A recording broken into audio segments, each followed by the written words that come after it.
Hi, welcome to LYNXE. In this video, we are going to learn voltage divider rule. Now, why we require voltage divider rule? For finding particularly, let's say, you want to find V1 or V2. So what is this? This is a series circuit. So you need to understand that voltage divider rule is used only in series circuit, right? Now, suppose you want to find V1 or V2. Okay. First, initially, let's remember if there are two resistors which are in series, so what will be R total? R1 plus R2. Let's find with V1. I can say V1 is equal to, apply Ohm's law, V1 is equal to I into R1. Your current is same. Okay, let's say this is equation number 1.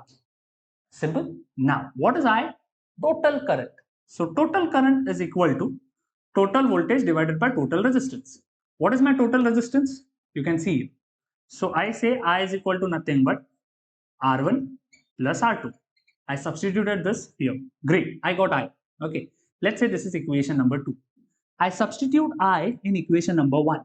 So I can say V1 is equal to, in the place of I can write V divided by R1 plus R2 into R1. Simple. I substituted in 1.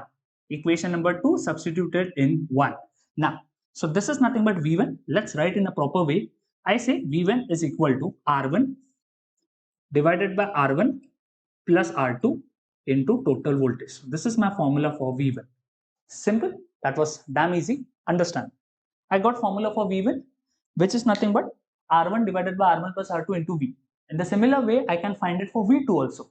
But let's not find it. Let's put a trick to remember the formula. Okay, check.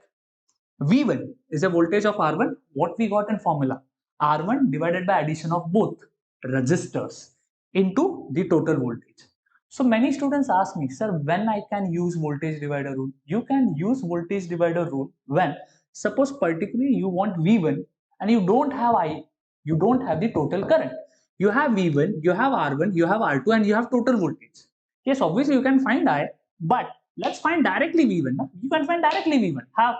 V1 is nothing but the resistance value R1, that is the same resistor, divided by addition of both into total voltage. That's my R1.